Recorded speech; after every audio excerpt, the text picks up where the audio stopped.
Welcome to part 5 of South Park The Stick of Truth, and we're here at the City Walk. We're here for one good reason, because of another side quest. Time for us to save Mr. Kim, who has been ransacked yet again by the Mongolians. Can't that guy ever catch a break? Hello, welcome to City Walk. Take an order, please. Only thing we're serving today is Mongolian beef. Mongolian beef, so good. Oh, I just love it. Oh, hello, Mongolian. Shh, Mongolians are watching. They conquered me last week. Act natural. Oh, yeah, Mongolian beef. So tasty, right? Wow. It's not tasty at all. It's gross. Don't eat it. You eat a Mongolian beef, you shit your pants for 5 days. Hello, Mongolian. Please, you gotta help me out. The Mongolians all live like rats in the Tower of a Peace next door. I'll keep the adults occupied here. You go top a tower and beat up all their kids. Beat up all the Mongolian kids. Then Mongolians think this neighborhood not a safe place. They move away. Go, beat up the little Mongolian kids. Oh, hello, Mongolian. Well, if you want to buy some items, this would be the perfect shop to do it, because you can get a lot of mana posters from this place. Anyway, it's time for us to take down the Mongolians in the Tower of Peace. And as soon as we open the door, well, we're in the battle.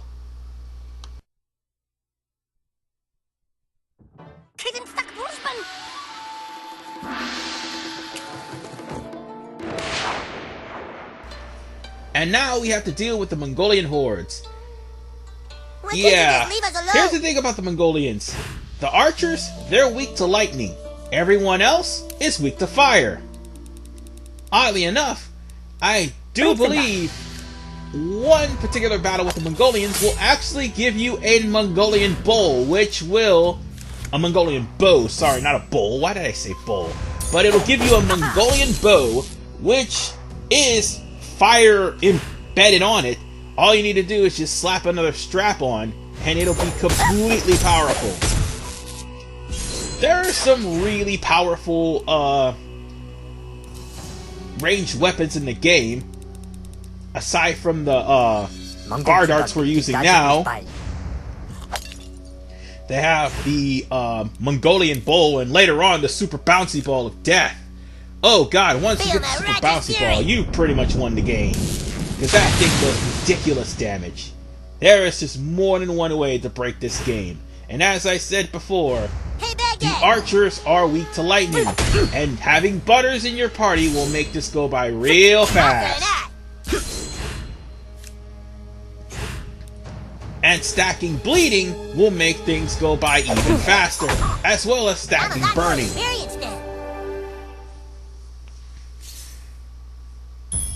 Alright. Now we've got through the first set of Mongolians. This is gonna be the first of like 5 sets of Mongolians.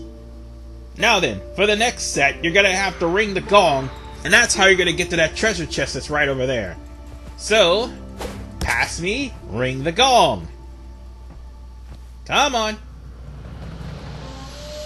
Well, you can activate the rockets, but it would be in your best interest not to. Oh, and by the way, if you come here with magic, this would make it so much easier.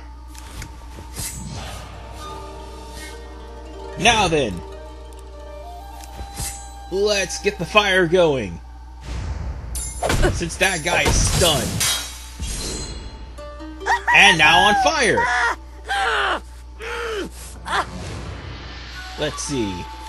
I'm gonna use the hammer on... I could use some goddamn okay, yeah, let's see what I can use here. I mean, Butters doesn't have a fire attack. Oh, but giving my character a second turn would just pretty much make things go by real quick. As a matter of fact, we only got one more enemy to defeat.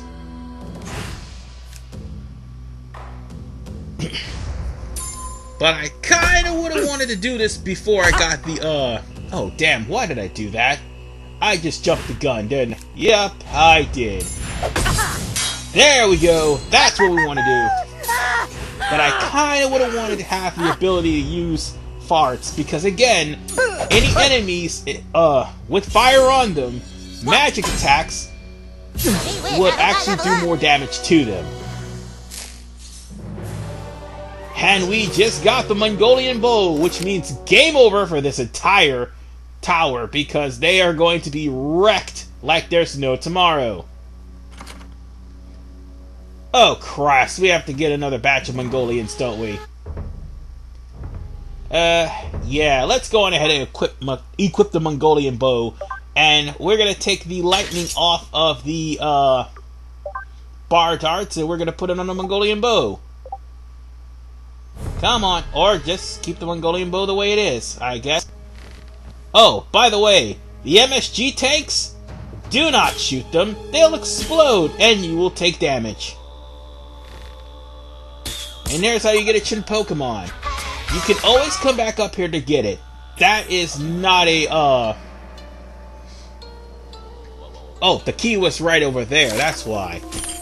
As I was saying, the Chin Pokemon is not a one-time only thing here in the Tower of Peace. You just could get it after you, Oh, that was a damn equipment strap-on. God damn it. But anyway, as I was saying, the Chin Pokemon, you can just always come here and get it. In case you forgot, all you gotta do is just shoot it out of its cage. But I'll just snag this equipment strap-on and put it on here because I have the ability to put it on. Now then, this particular part, you're going to have to fight the Mongolians in order to get the piece that goes to the door. Now, here's a thing. Originally, I was going to try to shoot the, what I was going to do was try to shoot the piece so that the Mongolians would be, attacked, and I only would reduce the numbers. But that didn't work. Anyway, the blinding shot. This is one of those shots you need to be careful of, because the blinding shot will, what was I saying? Oh yes, the blinding shot will do damage and also stun both you and your party member, giving the Mongolians multiple turns, which you do not want to happen. And now that one of the Mongolians has been defeated, it's best to get the other two. Because again, Butters' Hammers of Storm is definitely a good thing to have. Now then, let's drop the hammer on this guy. Uh-oh.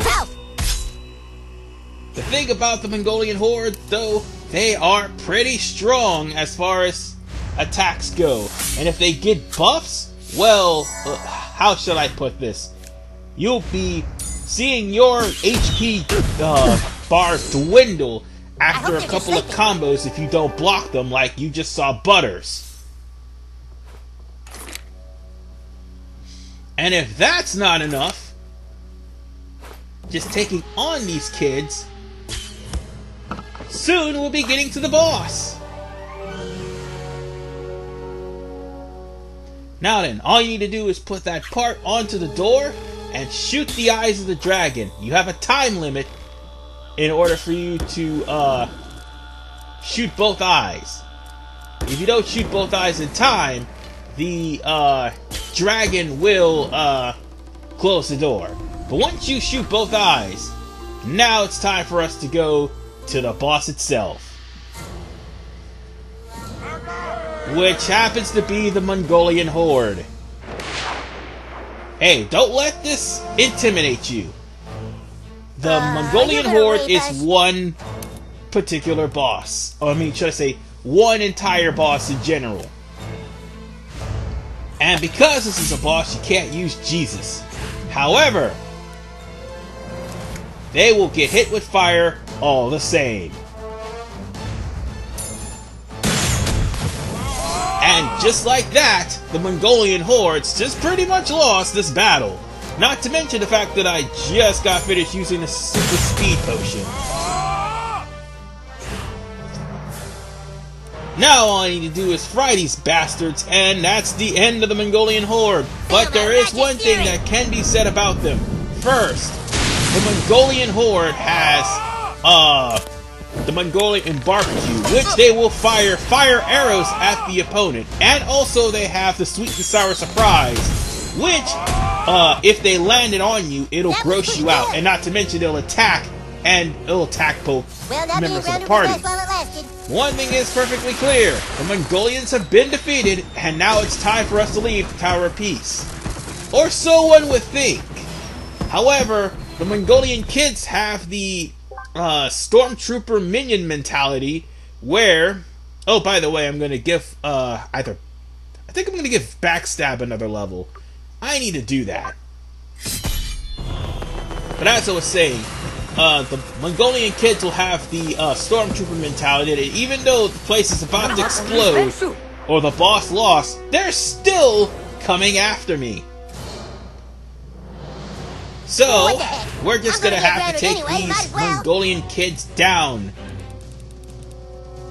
And even though I just spent our speed potion ultra on the horde, we still got our other potions ready and waiting for the attack. I mean, for the use, sorry. And speaking of attacking, even though I didn't mean to say that earlier, yeah. I just improved Backstab, which it costs less for me to use, as opposed to more. So let's just kill this guy in 2 hits. Now then,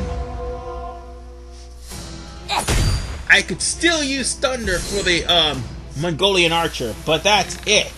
That wasn't so bad. Good thing the blinding shot is so slow you could actually block it. And with that, and a hammer to the head, we're almost done the Tower of Peace. Oh, god damn it! I think we were too hard on them? I forgot they had fire arrows. Alright, with that said, let's just pick up the loot from the Mongolian kids and get the hell out. Because our business here is done. The tower still stands, even though there's explosives. And no, you will not die.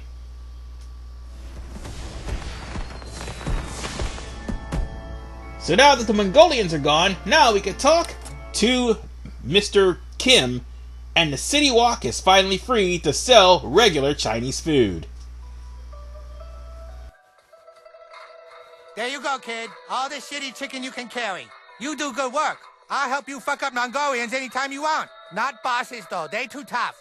You call me with this. I give you 1 per day. With all the Mongolians gone, now it's time for Shitty Walk to sell shitty beef.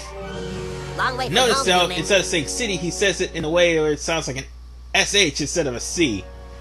And by the way, again, Mr. Kim is actually a white guy who is posing as a Chinese guy.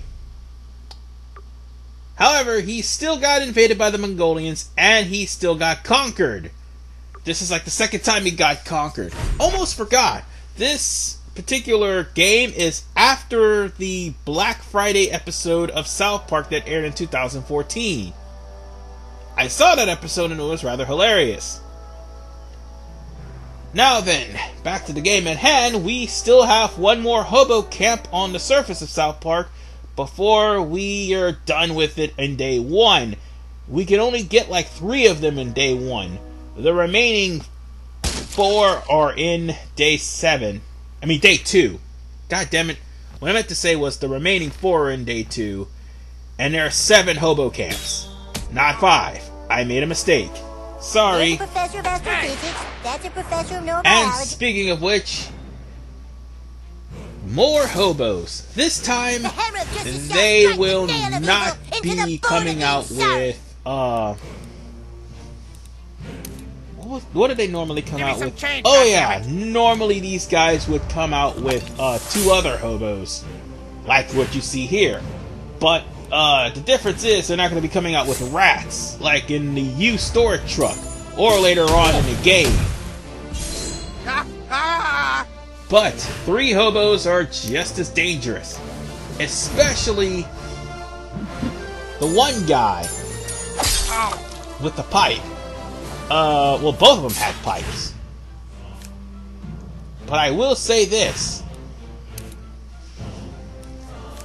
Kill these guys. Got any change? I mean, some of them will be weak to lightning, some of them weak to fire, but defeat them as quick as you can, because when these guys start getting liquid courage, they will heal.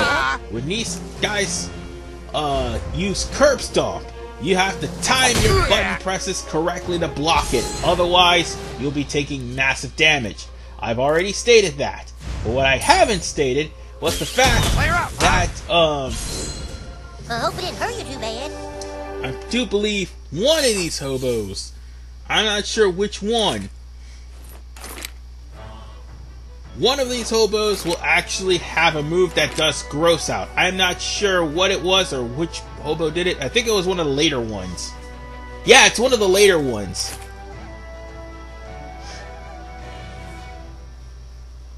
But one thing is perfectly clear. There are some hobos that also will charge an ultimate attack. Be careful of that. Take these guys down quickly. The less problems you have with hobos, the better. Now then, we're gonna have to go and find Clyde's house. I mean, Oh man, I thought not we were going to have Clyde, fun. Craig's house. We know where Clyde's house is. Clyde is unfortunately not coming out because, well, he's mad at the new kid because he stole his thunder. And because Cartman banished him through space and time. Then again, Clyde gets shit on a lot in this show. I do believe there was one episode where Clyde was even raped.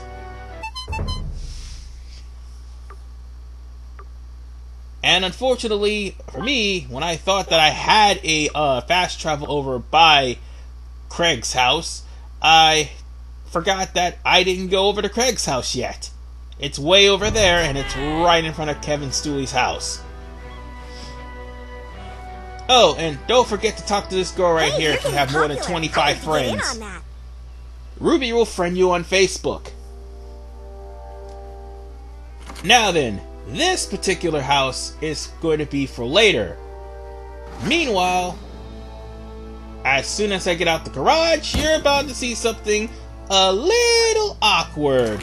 Just pointing that out there.